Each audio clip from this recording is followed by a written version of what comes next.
दोस्तों जब हम दाल बाटी और चूरमा बनाते हैं तो वो पहले वाला स्वाद हमें कहीं न कहीं देखने को नहीं मिलता है, क्योंकि आज का जो बनाने का तरीका है और पहले का जो बनाने का तरीका था उसमें दिन रात का फ़र्क आ चुका है। आज हम दाल बाटी और चूरमा गैस पर बना लेते हैं या फिर कुकर की सहायता से भी हम बना लेते हैं, तो वो पहले वाला स्वाद इसमें नहीं आ पाता है। वो देसी वाला घी होता है, उसकी खुशबू से ही मन भर जाता था। और आज जो बनाने का तरीका और पहले का बनाने का जो तरीका होगा बिल्कुल डिफरेंट तरीका है। तो आज मैं आपको राजस्थान का पारंपरिक तरीके से मैं आपको दाल बाटी और चूरमा बनाना सिखाऊंगा।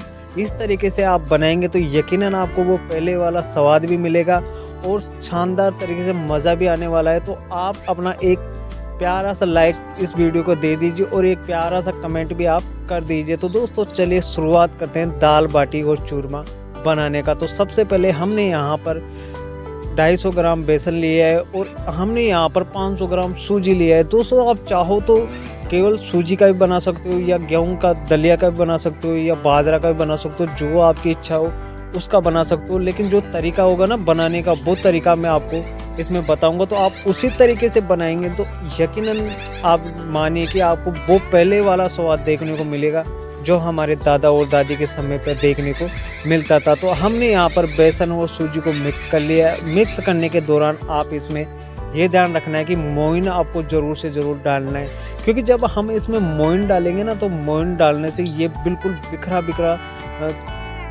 चूरमा बनेगा। और मोइन के लिए हमने यहाँ पर देसी घी का इस्तेमाल किया है। तो हमने यहाँ पर कम से कम 100 ग्राम देसी घी का यूज किया है। तो दोस्तों मोइन आप ज़रूर से ज़रूर डालिए। और जब मोइन डालोगे ना तो आप इसमें हल्के हल्के लम्स सब बनना स्टार्ट हो जाएंगे। तो उन लम्स को हटाने के लिए आप दोनों हाथों से इसे अच्छी तरह से रब कीजिए। आपको समय लगेगा 10 से या 15 मिनट। तो आप इसको बिल्कुल लम्स वगैरह गुठलियाँ वगैरह बिल्कुल नहीं होनी चाहिए। कुछ इस प्रकार से आप सारे जो हमारा चूरमा है उसको बिल्कुल दोनों हाथों से रब कर लीजिए, ताकि जो सूजी और बेसन है अच्छी तरह से मिल सके, उसका दाना दाना खिल उठेगा सूजी का। तो आप इस तरीके से अगर रब करोगे तो इस तरीके से जब हम चूरमा बनाते हैं तो वो पहले वाला स्वाद हमें कहीं ना कहीं देखने को मिलता है और बहुत ही टेस्टी बनता है। यकीन मानिए दोस्तों, बहुत ही लाजवाब बनकर तैयार होगा। अब इसमें कलर के लिए हमने यहाँ पर हल्दी का प्रयोग किया है। चाहो तो आप इसे अवॉइड भी कर सकते हो, लेकिन इसका इस्तेमाल करने से बहुत ही अच्छा बनकर तैयार होगा। अब हमने यहाँ पर गोबर के उपले लिए, उपले को पहले हम जला लेंगे ताकि जब हमारा जो चूरमा का लड्डू बनकर तैयार होगा तो हम इसे सेक सके। तो आप भी इस प्रकार से उपले रखिए और उन पर आप ज़रूर से ज़रूर बना कर देखिए।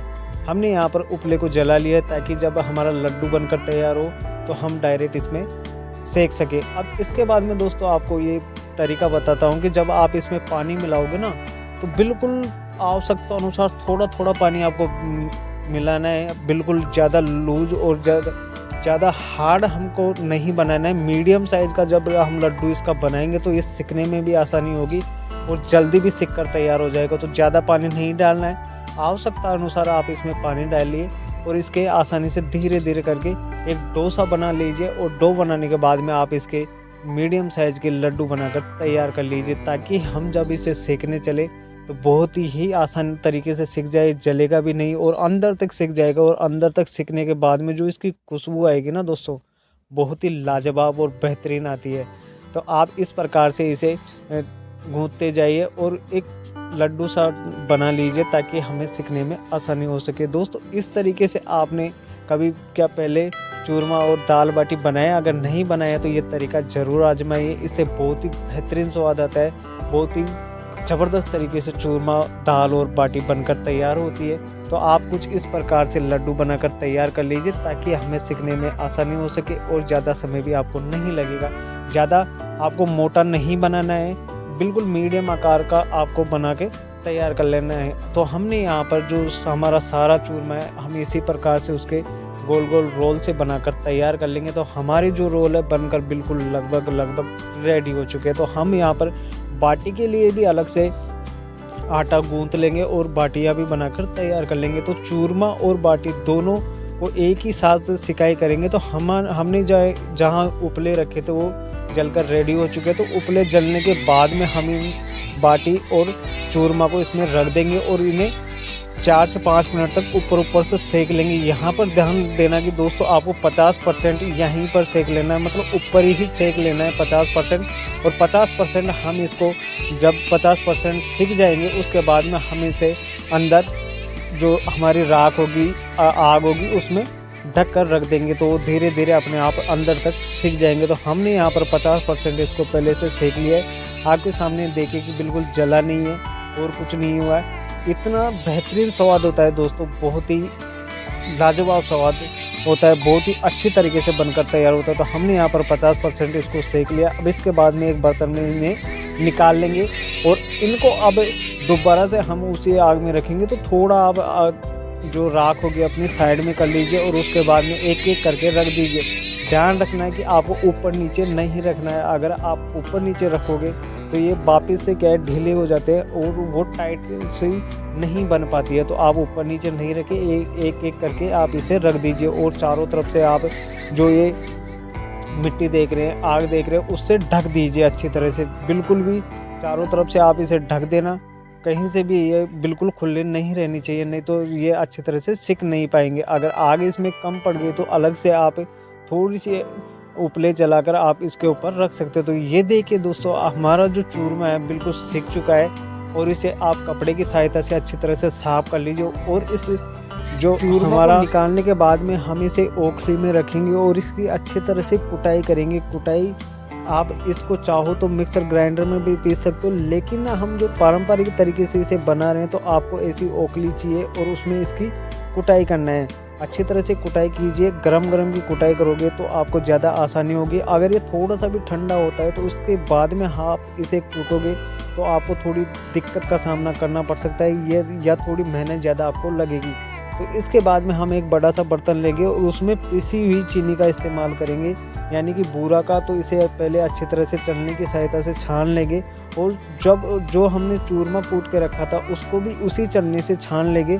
और जब हमारा जो ऊपर का कुछ पार्ट्स बच जाता है उसको दोबारा से उसी ओखली में कूटेंगे और उसके बाद में हम इसे दोबारा छान के इस्तेमाल कर लेंगे। तो हमने यहाँ पर सारे चूरमा को इसी प्रकार से कूट कर छान लिया है। ध्यान रखना कि पिसी हुई चीनी आपको नीचे रखनी है और उसके ऊपर आपको चूरमा छानना है, ताकि जो गरम गरम रहेगा ना उसके बाद में जो मिक्स करेंगे हम अच्छी तरह से मिक्स हो जाएगा। अब इसके बाद में जो आपका मन करे वो आप ड्राई फ्रूट्स इसमें डाल सकते हो, जैसे कि खोपरा हुआ, बादाम कतरन हुई, काजू हुई, किशमिश हुआ, कोई से भी ड्राई फ्रूट्स आपको डालना चाहते हो तो आप बिल्कुल अच्छी तरह से इसमें डाल सकते हो। अब इनको आपस में मिक्स कर लेंगे, गरम गरम को आपस में मिक्स करना है ताकि जो पिसी हुई चीनी है ना वो हमारे चूरमे में अच्छी तरह से मिक्स हो जानी चाहिए। तो हमने यहाँ पर सारा जो चूरमा है उसे अच्छी तरह से मिक्स कर लिया है। मिक्स करने के बाद में अब बारी आती है इसमें देसी घी की।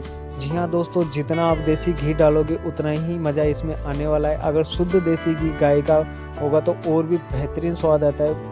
ये यकीन मानो दोस्तों कि बहुत ही लाजवाब लगता है गाय का शुद्ध देसी घी अगर आप डालोगे तो। अगर गाय का नहीं तो आप भैंस का घी भी डाल सकते हो। तो अब इसको मिक्स करने के बाद में आप जितना चाहो उतना घी आवश्यकता अनुसार इसमें डाल सकते हो, जितना आपको खाना है उतना डाल सकते हो, इसमें कोई लिमिट नहीं रहती है। अब हमारा चूरमा बिल्कुल मिक्स हो चुका है। अब इसके बाद में हम इसमें एक कटोरी भरकर घी का इस्तेमाल करेंगे। जी हाँ दोस्तों, आप इसे घी डाल दीजिए और घी डालने के बाद में इसे अच्छी तरह से एक बार और मिक्स कर दीजिए। अब जो लम्ब से बने रहेंगे उन्हें हाथों की सहायता से बिल्कुल अच्छी तरह से रब कर दीजिए। देखा ना दोस्तों आपने, ज़्यादा समय भी नहीं लगा चूरमा बनने में और ज़्यादा मेहनत का काम भी नहीं है, और स्वाद इसका जो आएगा ना बहुत ही बेहतरीन आएगा। तो आप एक बार इसे चूरमा ज़रूर से ज़रूर बनाकर तैयार कीजिए।